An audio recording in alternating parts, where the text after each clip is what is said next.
ndiko kusimbiswa kwanga takamirira. Takutwa zvekare nemi President of the National Chiefs Council. Tatenda zvikuru baba matisvika nokuti mabva matisimbisa, umambo hunosimbiswa. Ndinokutendai. Ini ndiri mhuka yesango. Zvandiri mhuka yesango ndiri muyera nzou. Ndini sahwira mukuru wehumambo wekwane matombo. Isu venzou nevemoyo matere. Tisu tine kodzero yekutaura tichitaura pausahwira hwehumambo wekwane matombo. Zvino regai ndiendere mberi ndichiti humambo wekwane matombo uyu kwakange kusina humambo mukati mehurungwe inei.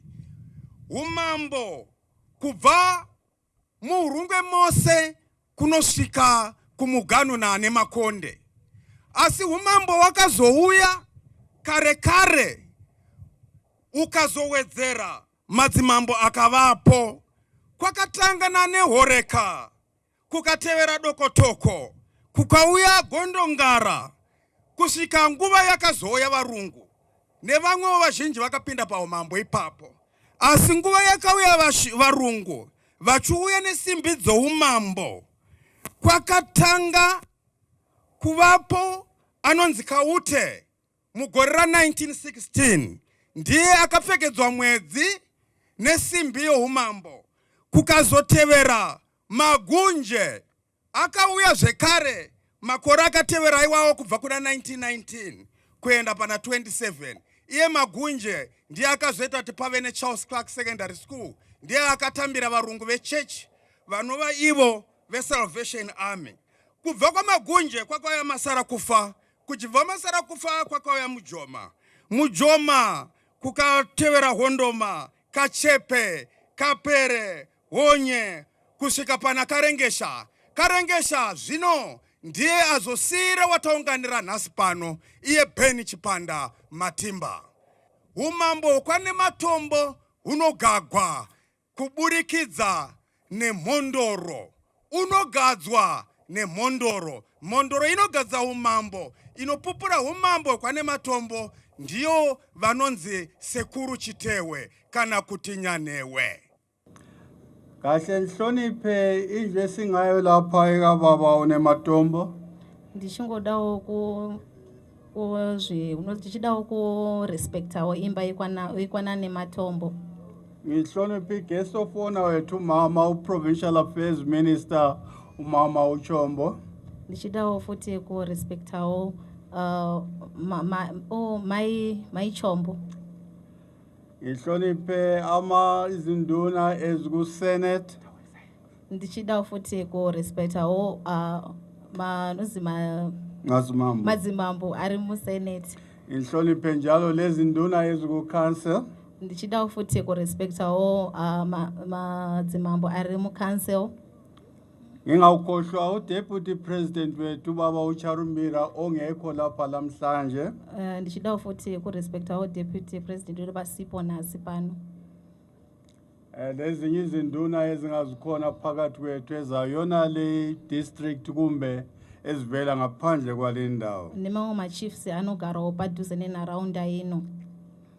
Ngiyathokoza ukuba phakathi kwenu namhlanje kufakwa ubaba uChief Nematombo. Ndinofarawo kuva pakati penyu nasi muchigadzawo Chief Nematombo. Ngiyananzelela ukuthi kulama chief avela kuyona lindawo mhlawumbe labanye abavela kwezinye indawo. Ndiri kutarisa ndikuona kuti pane mamwe machiefs anobva panzvimbo ino, mamwe futhi achibva kune mamwe pane dzimwewo nzvimbo. Bonke laba bantu balande ukuzoxhasa ukuzosupporta omunye wabo. Vese avauyawo kuzosapota mumwe wavo. Lami njengopresident weChiefs Council ilande ukuzoncedisana labo, sincedisana omunye wethu eqalisa lo umsebenzi omutsha. Neniwo President weChiefs Council ndauyawo futhi kuzobatsirana navo, kuzobatsirana kuzosapota omumwe wedu nekubatsirana pamwe chete. Izolo mbalise ngokuthi ngama 2010 I think ngoma 2010 kwabhoda abantu bebuza ngeconstitution lavumelana ukuthi liyafuna ukuthi izinduna ziqhubeke zisenza umsebenzi wazo endaweni zenu. I think 2010 pakaitwa nyaya yeconstitution makabvumirana kuti machiefs afambe achiita basa rawo. Ngifisa ukuphinda engutshileyo izolo ngisemarondera. Ndoda kudzokorora zvandakataura nezuro ndiri kumarondera. Ithe siyabonga uhulumende ukuthi ngemva kokuba selivumile wabumba isekelo sombuso esithi iconstitution ngo-2013. Ndotenda Isekelo sombuso iconstitution yabunjwa 2013. 2013 constitution yabunjwa start constitution yaqalisa ukusebenza. Alright, sorry, 2013 ndikutenda president vakatibatsira kuti constitution igone kutanga kushanda. Wathi lalaba babesebenza lo hulumende bakubona kufanele ukuthi okokuqala eZimbabwe kube le chapter eqondane lezinduna labalisa labosobhuku. Akazviona kuti pekutangawo kuve ku-constitution yeZimbabwe kuve ne-constitution inobatsirawo ma-chiefs yo nema-villages nemasabhuku. Thank you. Le ngu-chapter 15 we-constitution. Uyu ndi chapter 15 we-constitution.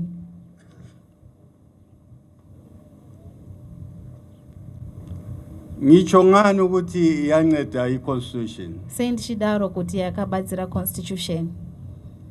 Lizananzelela ukuthi lapho kufakwa khona induna khathesi Muchacherechedza kuti apo panogadzwa mambo sivele sibuza kumuli yakhona. tobvunza family yacho. Lapho kufakwa khona umlisa sibuza imuli yakhona. Panoiswa mwanakomana tinobvunza mhuri yacho. Lapho kufakwa khona uvillage head sibuza imuli yakhona. Apo panoiswa village head tinobvunza mhuri yacho. Kwakungekho konke lokho. Zvazvisipo zvese izvi. Sikubongela ukuthi khathesi nxa bonke laba bantu embabalisileyo befakwa abantu abaphuma lakho izinduna zakuleyo ndawo okuthiwa yi-provincial assembly. Vanhu vese ava tinotaura nezvavo vanobva ku-provincial assembly. Ayikho khathesi induna efakwayo. Hapana mambo anoiswa. Lo bade bexabana lo babe bevumelana. Chero vanga vachirwisana kana vanga vachitenderana. Kungadluli ku-provincial assembly. Zvisina kupfuura neku-provincial assembly. So ngiyazibonga izinduna lezi ezilapha ngomsebenzi omuhle kangaka eziwenzayo. Ndinotenda madzimambo akagara apa nebasa rakanaka ravanoita. Yebo kambe ngiyakwazi ukuthi kwesinye isikhathi bakhona benza lokho esithi yaphila ukuthi abasuthiseki ngalo kuyabe kuphunyelayo. Toziva kuti varipo vasingagutsikani nezvinenge zviripo vanoita appeal. Akusiyo nto emangalisayo leyo. Achizi chinhu chinoshamisa. Impilo yethu. Ndoupenyu ndomagariro acho. Kodwa bona babephumelayo abambona ukuthi ufanele ngemkhuba yakuleyo ndawo lapho esivela khona kumbe lapho kuvela khona leyo nduna. Tichisakwane kwachizwana kuti hazvisirizvo Nthemba liyakwazi ukuthi imkhuba yangapha emashoneni lemkhuba yesindebeleni vele ichiyene. Ndofunga munoziva kuti pachindebele nepachishona mitemo yacho yakasiyana. So siyabe sifuna ukuthi bona laba bakuleyo ndawo endaweni yesishoneni mbe yesikaranga babe kuleyo ndawo ngemkhuba yakhona apho yaleyo ndawo. Asifuna ukuthi umuntu asuke la aye Plumtree yena engawazi umkhuba wePlumtree. Ndotenda kuti vanenge vachigara muno munefana kuziva mutemo yemunomu. Hatidi kuti muzoenda kuPlumtree munoita mitemo isiri yekuPlumtree. Kahle-ke ngicine ngokuthi ngiyenzela amhlophe ubaba uChief Nematombo lemuli yakhe. Regerai ndipese ndichiti ndinoda kuitawo makorokoto kune mhuri yakwaNamatombo. Nthemba uzasebenza kuhle lalabo abanye bakhe abakhona phakathi kwethu. Ndofunga achashandidzanawo nevamwe vake zvakanaka. Ade khona izolo uza kuthi kathi indaba lokho emphinda. Anga aripo nezuro changoti sei muchiramba muchidzokorora. Ngazi thina abantu abansundu sihlonipha ukumangalisa izinduna zethu labalisa bethu labosobhuku bethu. isusu vanhu vatema tinorespekta zvakanyanya machiefs edu nemasabhuku edu Nama-headmen. nemaheadman edu. Ngicela ukuthi lani lihloniphe ngokufananayo abantu benu laba elingabakhethiyo lina ngezandla njengama-MP abakhethwa ngosendo lwabo. Ndofungawo mucharespektawo vanhu venyu musingaiti zvekusarudza nemaoko sezvinoitwa ma-MPs. Ngiyabonga mphathi womsebenzi. Ndinokutendai vabati veba. Ngiyabonga lo mtoliki wami. Thank you. Tiri mu Hurungwe West munotungamirwa na Honorable Chinjai Kambuzuma. Pa next door pao Honorable Madiro Kumagunje tinofara kunge munesu nhasi. Secretary Munyori Mukuru Provincial Affairs and Devolution Baba Jaji vakamirirwa na DDC Amanyura Pasi. Director Department of Traditional Leaders Support Services vakamirirwa vari vamapungwana nevamwe vabva navo kumahofisi ikoko. Acting Director we Local Government Services Baba Manyura Pasi nevamwe vese vavauya navo. Majoke members vari pano vachitungamirwa na Superintendent Maria Pera. DDC Baba Tizora vedunhu rino reHurungwe nevamwe vavauya navo, nengo dzeCentral Committee dzingange dziri pano, nevatungamiriri vemusangano wedu weZANU-PF, varwi vehondo vataona vachimira apa, vashandi vehurumende vari pano, mubati wechigaro cheHurungwe RDC vakamirirwa na Vice Council Chair Councillor Makarani. CEO weHurungwe RDC vakamirirwa naBaba Mulambo nevashandi vese veHurungwe RDC, makanzuru ese ari pano, headman vechikoro madam, head vechikoro chino chatiri, Madam Dadi nevana vechikoro vaimba national anthem nemapoema vanga vachiita zvatidadisa. Vatori vanhau vari pano, vana baba navana mai. Ndiri pano ndatumwa na Minister of Local Government and Public Works Honorable Daniel Garwe, vabatikana nebasa vakandituma kuti enda unonibatira basa kuHurungwe. Semwana handikwanisi kuramba nekuti ndo basa ratakatumwa. So zvese zvandinenge ndichiita pano kutaura nekuita ndinenge ndichiita sekutumwa kwandaitwa na Honorable Garwe. Ndinonzwa kufara kuva nemi pano pazuva rinokosha kudai kumhuri yekwane Matombo nevagari vose vemuruwa rino rweHurungwe, tichidai kuunganira kugadzwa kwavaBheni Chipande Samambo neMatombo wegumi nesere wechi18 mudunhu rino reHurungwe. Gungano rino randiri kuona nhasi uno mucherechedzo wekukosheswa kunoita madzimambo noutongi hwavo munyika yedu ino yeZimbabwe. Madzimambo ndio vachengetedzi vechivanhu chedu dzetinoti custodian of our culture. Chidadiso kuziva kuti panyika dzose dzepasi rose Zimbabwe neimwe nyika dziri pamusoro-soro mukuremekedza utongi hwemadzimambo unotiita kuti tiremekedze ivhu redu rinova iro nhaka yedu. Hurumende yedu ichitungamirwa nababa vedu His Excellency Dr. E.D. Mnangagwa, President veZimbabwe, vanokoshesa zvikuru kuvapo kwemadzimambo. Uyezve bumbiro redu remutemo Constitution of Zimbabwe Amendment number 20 Act 2013 Chapter 15 richitsigirwa neTraditional Leaders Act Chapter 29.17 rinoburisa pachena kukosheswa kunoitwa madzishe edu. Zvinofadza sei kuti ivo madzimambo kuburikidza nedare ravo reProvincial Assembly of Chiefs zvichisusukidzwa kuNational Council of Chiefs ndivo vave kutungamirira pakusarudzwa nekubviswa kwamadzishe munyika yedu. Basa rinova raimbotungamirirwa nehofisi yavamudzviti. Ndinofunga izvi manyatsonzwa zvichitsetsenurwa nemukuru wemadzimambo Honorable Muchane Khumalo. Kuvapo nhasi kwenhengo huru dzepamusoro dzehurumende, ini Minister of State nema-MP navashandi vakuru vemuhurumende, zvinoreva kuti hurumende ine tarisiro yekuti madzimambo achabatawo nawo mabasa ose ebudiriro munyika muno. Mudunhu rino reHurungwe, hurumende ine zvirongwa zvebudiriro zvetinoti ma-developmental projects izvo iri kuita yakabatana nemakansuru uye nemadzimambo vedu.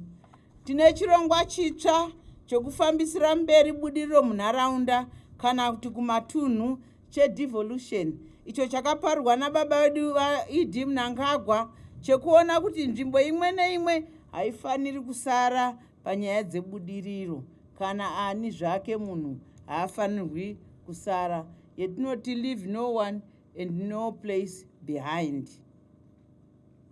Migwagwa, zvikoro, zvipatara, madhamu, kuvandudza mabasa ekurima nekupfuwa zvipfuyo pasi pepfumvudza, kuwanisa vanhu mvura yakachena nekuvandudza zvivakwa zvose zvichazadziswa takatarisa donzvo rekugara kwakanaka kwevanhu munhu wese patinosvika mugore ra2030 yatinoimba tese tichiti Vision 2030.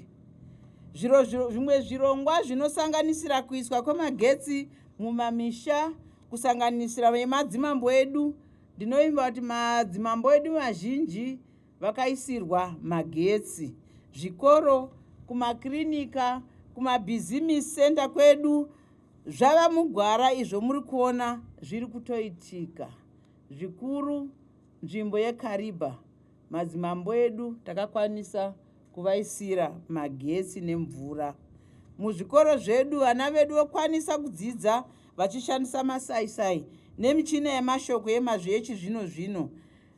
Zvinova zviri kufambirana neurongwa hutsva hwedzidzo yatinoti heritage based new curriculum huri kutevedzwa nehurumende yedu. Zvirongwa zvatinazvo zvakawanda zvekuti tikawana rutsigiro runobva kumadzimambo kusanganisira masadunhu nemasabhuku avo zvinogona kusiya vagari vemunzvimbo vave pachidanho chiri pamusoro-soro. Bazi resocial development riripozve kubatsira vanonetsekana nezvakasiyana-siyana. Ndinokumbira kuti ngatishandise bazi irori.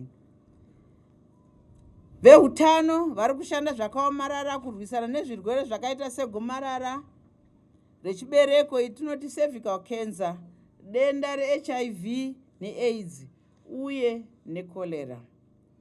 Hurumende yedu inotungamirwa nababa Mnangagwa yakatanga chirongwa chekupedza nzara munyika chepfumvudza, kubatsira vanoda kurima nemishonga, mbeu nemafertilizer, mishonga yemombe nezvimwe zvinoshandiswa pakurima muminda nemumapindu.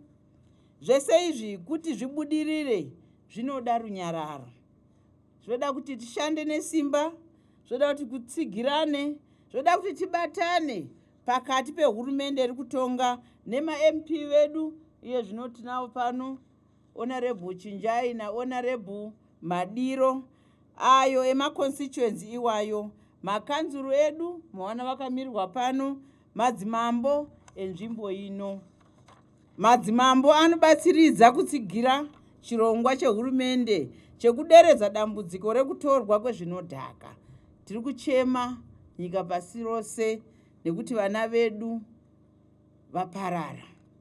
Vana vechidiki drug abuse nekudzoredzera hunhu hwevechidiki. Tinotarisira izvi kubva kumadzimambo edu. Ndichipinda mundima yanhasi, mungangoda kuziva zvishoma-shoma nezvaBen Chipande. ava vagerapo, ava tiri kugadza samambo wedu nhasi watinotiwo Mwenga. VaBen Chipande vane makore ekuzvarwa 67. Vakaberekerwa mugore ra1959 musi wa9 Gunyana September, vari mwana wekutanga waHanok Makomba naEnia Chapungu. Mambo nematombo mazvita VaBen Chipanda mazvita nekugadzirisa honorable. Mambo nematombo vatiri kugadza nhasi vakazvarwa mumba mune vana 15. Vakadzidza pano paKarambazungu Primary School kubva mugore ra1966 kusvika gore ra1971. Vakazoenda kuSouth Africa muna 1972 kusvika muna 1976. Muna 1977 vakabva vabatana nevarwi verusununguko. VaBen Chipanda murwi werusununguko vatinoti Liberation War veteran. Muna 1980 vakadzoka kumusha vakatora class 1 driver's license vakaenda kunoshanda kukambani atinoziva tese inonzi Zupco kubva mugore ra1992 kusvika mugore ra2000. Kubva mugore ra2000 vakava mumwewo vakatanga vakanga vari pamberi nehondo yeminda, zvinova zvakaita kuti vawane purazi ravari kurima nanhasi uno. Mugore ra2008 vakava kansila weward 18 muno muHurungwerera District Council. Vane mudzimai umwe chete, vakaita vana 12, vasikana 7 nevakomana 5, uye vane vazukuru vanopfuura 33 33. Umambo kwaNematombo hune dzimba dzinoti Chinehasha, Gondongara naKaridza. Dzimba dzinogara ushe ndiChinehasha naGondongara vanova vaive vana vaSimafunde Dokotoko akabva kuGuruswa. Vakambogara muVabuja kwaMutoko, vakaramba vachifamba munguva imwe chete nemadzimambo anoti Makope naChiweshe muKorekore kusvika vava kuno muHurungwe. Mambo vakapedzisira kubata chigaro ichi vaive veimba yekwaChinehasha vainzi Lovemore Karengesha, avo vakashaya mugore ra2021. Takudzwa Karengesha, mwana mukuru wamambo vakashaya, akazosarudzwa kuva sarapavana kana kuti acting chief kubva musi wa11 Gumiguru October 2021 kusvika musi wa26 Zvita 2024, apo pakazosarudzwa VaBen Chipanda. VaBen Chipanda veimba yekwaGondongara vakasarudzwa kuva mambo zvichiteedzerwa mutemo weTradtional Leaders Act chapter 29.17 unotendera kuti mushure mekunge mambo afa, mhuri inogara pasi yosarudza mumwe mambo. Kwakaitwa musangano wakatungamirirwa naMambo Benhura nedare ravo remadzimambo ukabuda nezita ramambo wedu uyu watakaunganira muzuva ranhasi.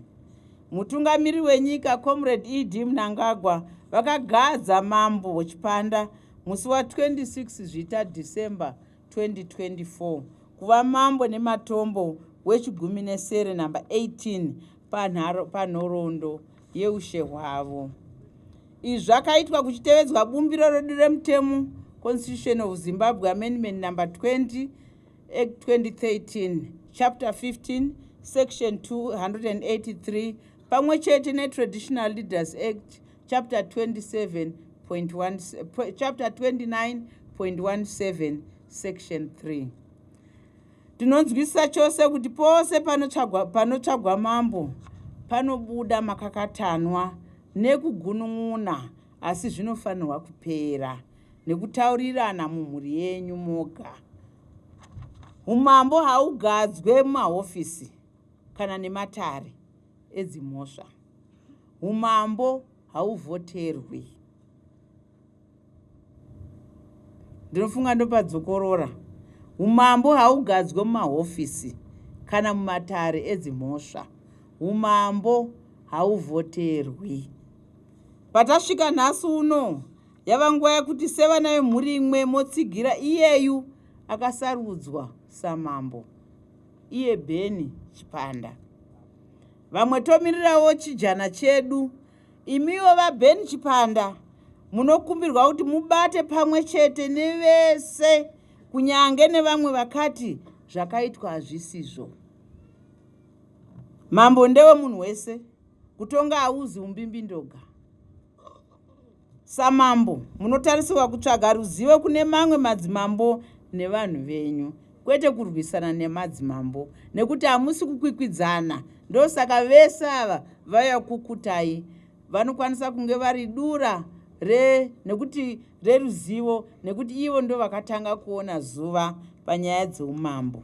Dare renyu ngariratidze kubatana kwemhuri yenyu, vedzimba dzenyu zvikuru ngavange varipo pamunogara matare enyu. Honai panga pava nenguva pasina mambo, budiriro ichasara kumashure munguva yekurwisana, muchingodhonzerana nguva yechienda, development ichisarira muno munzvimbo menyu. Kukakavadzana ngakuchikandwa kumarara, imbwa dzinonge, nekuti patasvika ipapa hatisisiri kukwikwidzana, taakuziva kuti tina Beni Chipanda samambo wedu. Ndiri kukugadzai nekukusiyirai chitsvambe chekuti mubude muri mucherechedzo wezvakarurama, wekuchengetedza zvisikwa zviri mumvura uye nezviri muvhu, tsika dzedu neutongi hune nduramo neungwaru. Mave ziso idzva rehurumende inotungamirwa naBaba Mnangagwa. Chishandai nesimba kuti vanhu venyu vawane pundutso, nekuti vese vakatarisira kwamuri. Chevanochemera runyararo nemudiriro runova donzvo guru renyika yedu. Bongozozo, makakatanwa nehuori hauvaki nyika yedu yeZimbabwe. Ngatishandei takatarisa Vision 2030, apo tinokurudzirwa nemutungamiriri wedu Dr. E.D. Mnangagwa kuti vanhu vose vave pamutambarakede munyika yekwavo. Ndopedzisira nekukusimudzai kuti ndichikupfekedzai hanzu dzenyu, ndichikugadzai zviri pamutemo uye pachena samambo nematombo mudunhu rino reHurungwe. Mazvita. Ino yave nguva yekuti tichiona mambo vachipfekedzwa pachena sekutaura kwaita mukoka wedu mukuru, vachipfekedzwa pachena, vanhu vese vachiona kuti zuva ranhasi rinodoka vave mambo vagadzwa zviri pamutemo nehurumende yeZimbabwe. So pane zvishongedzo zviripo zvatichaona mukoka wedu mukuru vachishongedza mambo. Iko zvino tirikumbira mambo kuti vasimuke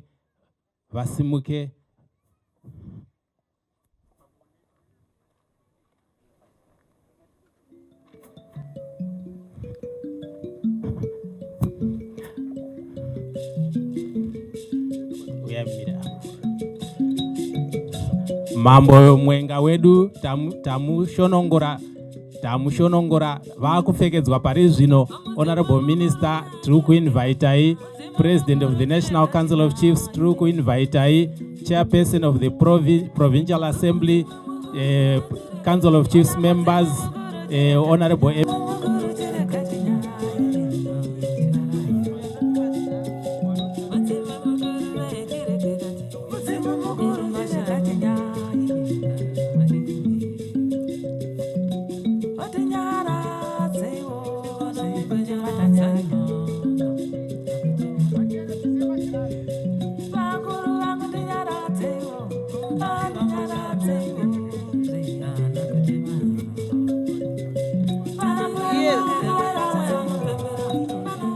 zvino taakuona gaoni rechipfekedza mambo wedu gaoni.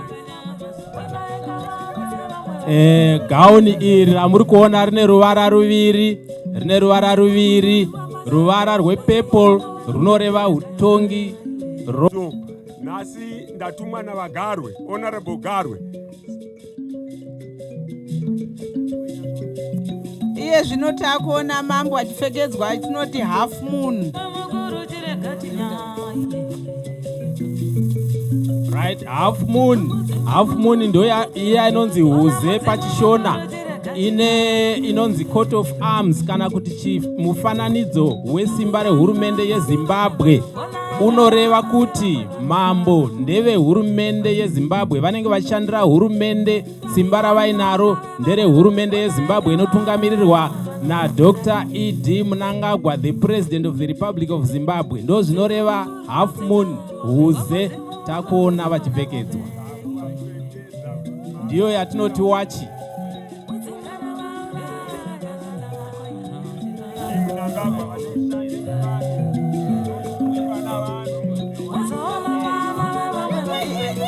Iye zvinoona mambo achipfekedzwa helmet.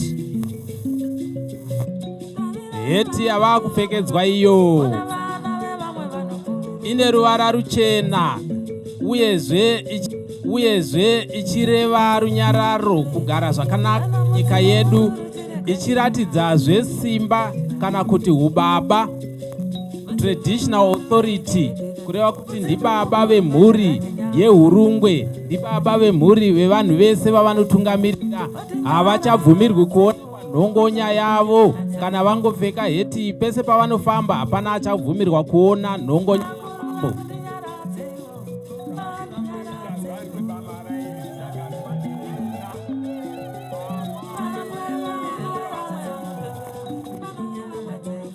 Nembeji yavo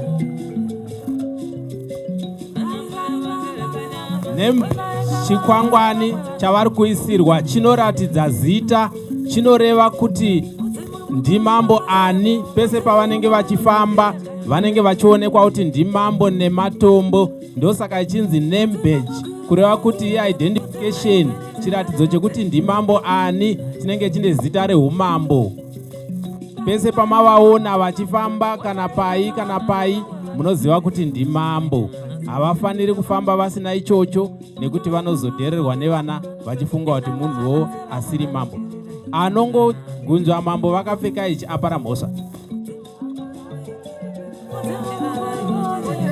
takuona vakutambidzwa tsvimbo.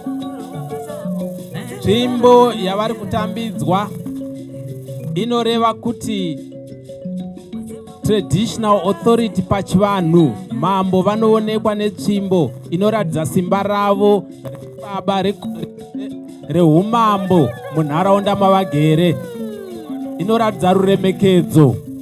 Apa takuona vachitambidzwa bumbiro remutemo yatinoti constitution.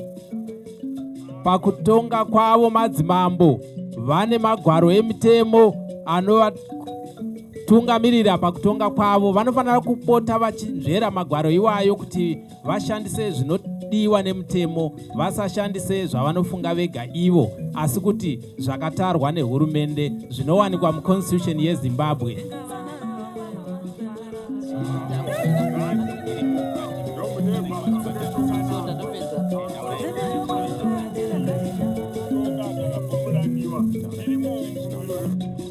Mubumbiro remutemo irori ravapiwa vane Traditional Leaders Act sekutaurwa kwavaita, inotungamira yavanozoverenga kuti vanotonga sei dzimhosva nebasa revanofanira kunge vachibata. Tinotenda zvikuru. Iko zvino taona mambo vapfekedzwa, mambo varemekedzwa, vave munhu agadzwa zviri pamutemo. Tinotenda Honorable Minister, mazvita zvikuru. Chimwe chikamu chave kutevera Honorable Minister vasati vagara pasi, mambo vasati vagara pasi, ndechekuti hurumende ine zvainopa kukorokotedza mambo kana vagadzwa. Tauya nemari inoita $200 iyo yatakaisa muaccount menyu. Saka mambo pavachanotarisa kubhengi vanoona mune mari iyoyo. Ndicho chipo chehurumende chinoratidza kuti vaita makorokoto kwamuri, vanofarira kugadzwa kwenyu zvakanaka zvakadaro. uye tinoziva kuti nzvimbo yemunenge muchitonga mambo nematombo inzvimbo yakakura. Hatisi kutarisira kuti munge meifamba netsoka, hatisi kutarisira kuti munge meifamba nebhasikoro. Nechiremerera chemunopiwa nemutungamiri wenyika, vaona zvakakodzera kuti vakupei ngoro yemoto, iyo motokari yatauya nayo iyi.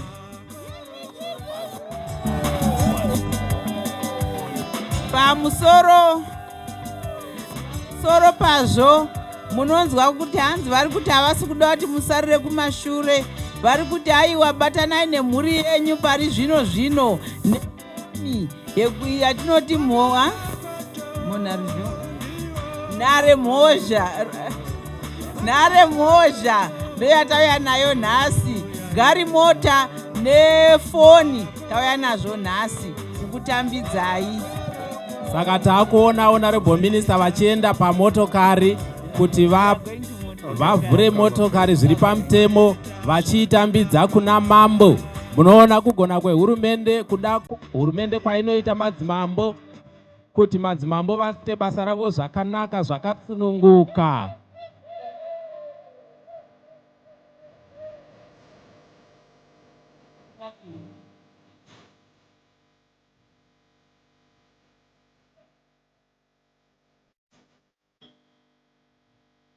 Tave kuona mota ichivhurwa zviri pamutemo, mota ichivhurwa iyo maoko mururu.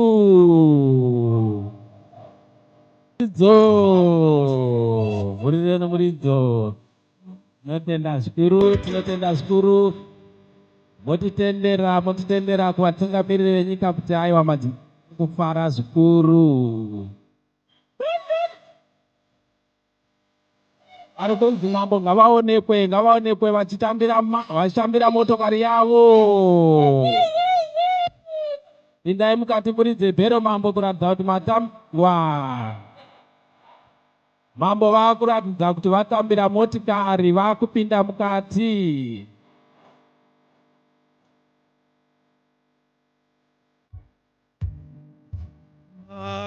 Mambo vari kuratidza kuti motikari vaifarira zvikuru. Vari kusekerera. Tarirai uone kusekerera kuri kuita mambo.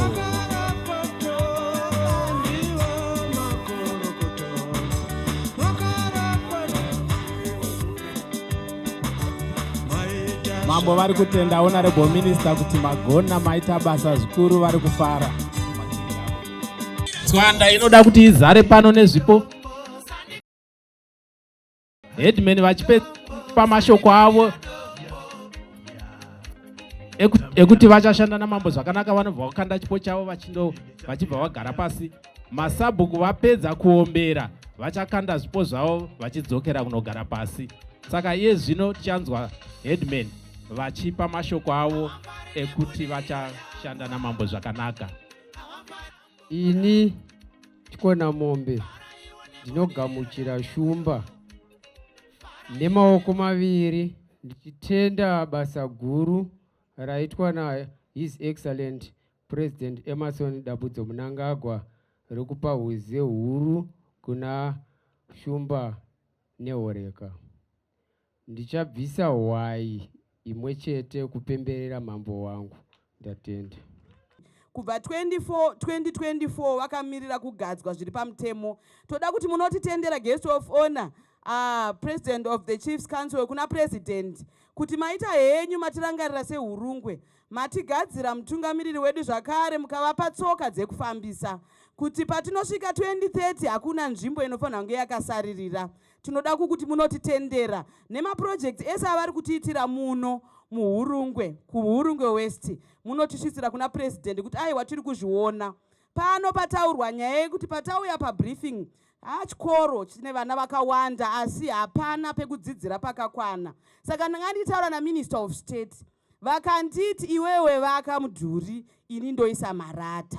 Saka pano pasiwa bloku richavakwa neni asi ropfurirwa na Minister of State. Saka kana ndapedza ndichauya kumarata.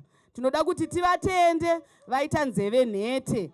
Tinoda kuti kana todzokera kumisha yedu mvura iri kunaya, ticherechedze kuzara kwenzizi. Vatyairi musapinda kana mvura yakazara, tichengetedze upenyu. Ndinoda kuti kana tobva pano pane zvaiswa chikafu tiite padiki padiki, tibve tese takadya, nokuti zvinonzi ukama igasva unodzaziswa nekudya. Saka isu abedu tigare tidye pabodzi, tisifara teti mpururu hurungwe.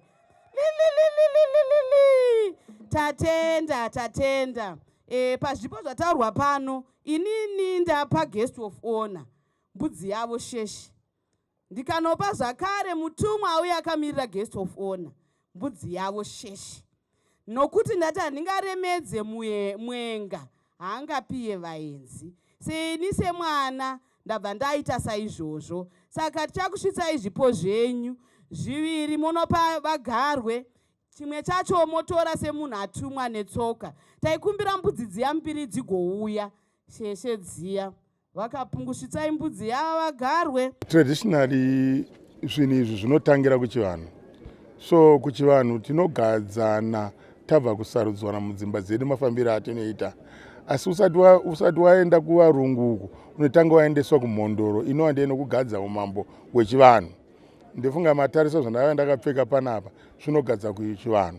Pazvinotanga ndepekuti imimi vedzinza munogara pasi. Magara pasi kana mambo ashayika, pane munhu anonzi Musarapavana. Musarapavana mazuva ake akakwana 2 years dzake, mazuva anotanga kuti 2 years, but hadzisi 2 years as such. Zvinoitika ndezvokuti munogara muchienderana nekuti magara here pasi mawirirana. Kana mawirirana muchinoudza hurumende kuti aiwa izvi tawirirana, munodzawana mutsvite.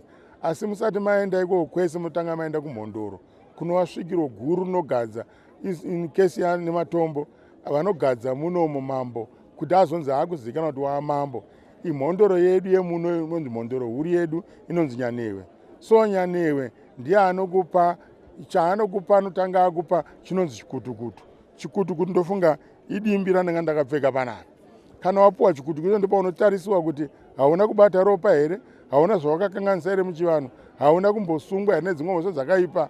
Kana vapedza izvozvo ivo vanenge vachiona kumweya.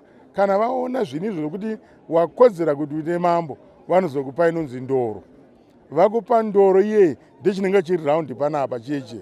Kana vakupa ndoro, vana mudzviti vakuchiti manje vakuchida mambo mhuri. Ndepanozouya mazuva ano pakuuya vanouya mazuva ano Chiefs Council. But kudhara maingoenda imimi semhuri nevanhu vavakakuta pavakaenda kumhondoro. Meenda kwamudzviti munomutaura kuti mambo tauya naye. Zvino mazuva ano vakuti panouya Chiefs Council. So Chiefs Council ikauya munoenda mese futi munoungana kunenge kwadaidzirwa musangano iwayo nevanhu veChiefs Council. Kana masvika ikoko vanhu vaya veumambo vanobvuma kuti ndiye mambo watakapa wekuti atungamire nzvimbo yedu. So ndo paunozotorwa zita rakuenda kuHarare kwaPresident kuti uzozivikanwa kuti waamambo munzvimbo. Kuumambo kare wanga usina chawaiva nacho. Endi umambo wanga usingagadzirwe kunzi nokuti unopiwa chinhu kana kutambira mari. Asi umambo kudhara wanga uri kutungamirira vana. So kwatiri yezvinezvi nekukura kwaita dunhu izvozvi zvavatiitira President nekuti officiatira zvavaita izvi zvaita kuti dunhu rizive kuti kwava namambo. So paunofamba unenge wane chiremera waakuzivikanwa kuti unotungamirira nzvimbo. Nokuti nzvimbo ino yaane vanhu vakasiyana siyana vasiri verudzi rwedu. Saka vanhu ivo vanotadza kurecognize kunze kwokuti waitirwa zvataitirwa panapa izvi zvinova zvinofadza stereki nekutipa tsoka dzokufambisa kuti ndikwanise kusvika kunzvimbo dzinenge dziri kure. Zvinofadza izvozvo. President vatiitira zvakanaka ende President vatiremekedza semadzishe munzvimbo. Vatipawo chiremera chedu patinofamba pese tinenge taakuoneka kuti uyu mukuru wenzvimbo yedu. Muchidembo mugadza kwoumambo kunosiyana nedunhu netsika dzinotevekwa mukati menzvimbo iyoyo. Imi kuno kwatiri kwachief nematombo, mambo anogadzwa nemhondoro, ndiyo inomugadza chikutukutu nendoro kuti uyu ndiye ava mambo zvisati zvaenda kuhurumende. Kana zvichinge zvapasiswa kunoku iyo mhondoro yagadza mambo, ndo patinosvika zvino padanho riya rokuti tava kuendesa zita rake apuruvwa kuhurumende kuti hurumende izogadza sezvaitwa nhasi. Kana munhu asiri kodzero yekuti agagwe kuva mambo, mhondoro kana ichinge yaramba hakuna magadziko anoitwa akamanikidzira kugara umambo husina kuapuruvwa pamutemo nemagariro edu echirudzi chedu. Haararami kazhinji, anomedzwa nepasi. Zvinoreva kuti umambo uhu hauna kutendekwa. Saka kana wogara zvokumanikidzira, hapana kwaunofamba nawo, nokuti varidzi veumambo vanenge vazviramba. Selina Muzizi, ndiri pasi pashe nematombo, ndiri sabhuku Makuwerere. Ndinonzwa kufara zvizhinji nechiitiko chatadai kusangana nacho pakati peino nzvimbo, nokuti kana mumuzinda mave nemukuru wamunopotera zvinhu zvinoreruka. Kana zvichemo tinenge taakona pekuzviturira zvakafanira. Ini ndinozvitenda nokuzvifarira zvaitika pakati penzvimbo yokwedu. Ini semunhu wemudzimai ndinoziva zvinonetsa nharaunda saamai.